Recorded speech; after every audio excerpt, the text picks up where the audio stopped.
Berlin is my favorite European city. It's sprawling, it's alive, it's memorable, and it's different.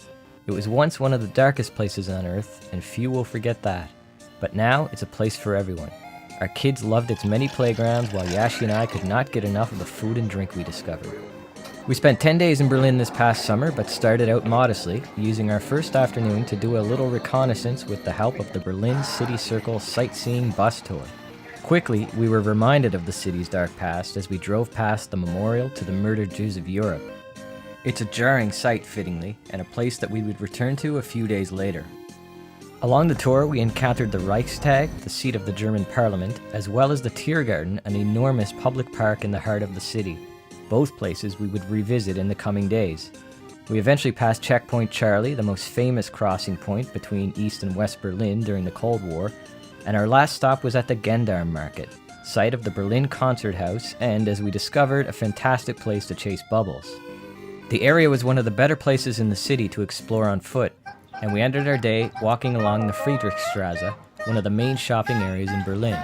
On day 2, we signed up for a boat tour along the Spree River. A surprising number of waterways flow through the city, and the tour gave us the opportunity to see some of the impressive buildings that define its landscape. Even though it was raining, we still had some pretty good views from down below. The kids, as usual, were content to eat all the snacks while trying to figure out the audio guides. On day 3, we met up with some friends to participate in a Sandeman walking tour of the city. First and most importantly, we took advantage of Germany's amazing portable hot dog stands and its limited regulations on open alcohol. We are in a souvenir store. What are the souvenirs we bought? A double smoked red ale. Nice. The tour gave us a chance to visit many of the sites we drove past on the bus tour, starting with the Holocaust Memorial and its 2,711 concrete slabs, unevenly arranged to give visitors a sense of unease and confusion. Do you know what this is about? Because a lot of people died. Yeah, that's right. A lot of people were killed, and this is to remember them, right? Across the street, we found the world's least fun playground, located above the bunker where Hitler killed himself in 1945. It was time to leave the city's morbid history behind. So guys, we are standing in line at the famous Mustafa's kebab shop. Let's see if this sandwich is the best of it. It took us an hour to reach the front of the line at the famous Mustafa's vegetable kebabs, and thankfully they had a chicken option.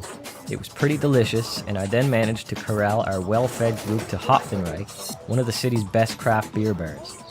After a few brews, we walked through Görlitzer Park to give the kids a chance to burn off some energy and caught a nice view of the Landwehr Canal on our way back home.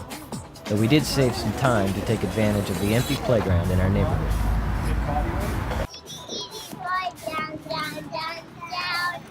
On day 5, we did a lot of walking, starting with a visit to the topography of Tears, which features an informative array of pictures and summaries from World War II.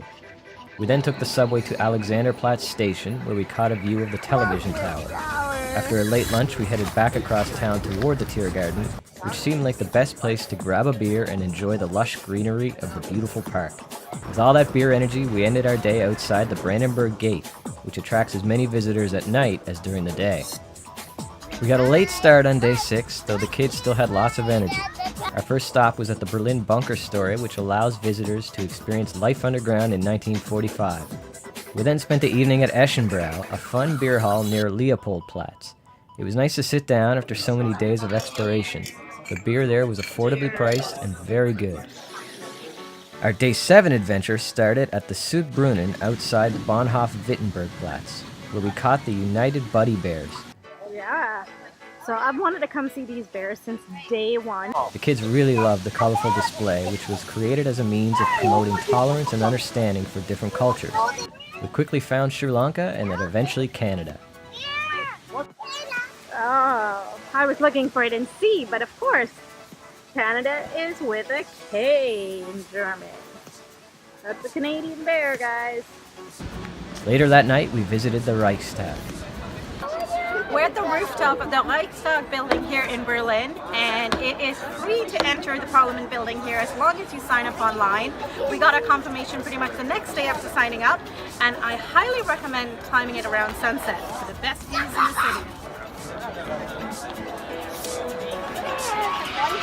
The roof of Berlin's Parliament building was a great place to see the city. I noticed dozens of cranes across the skyline, which reminded me that Berlin is still growing. The fall of the Berlin Wall in 1989 occurred in my lifetime, and the healing is taking time. A multimedia show outside the Reichstag brought us through a history of the city.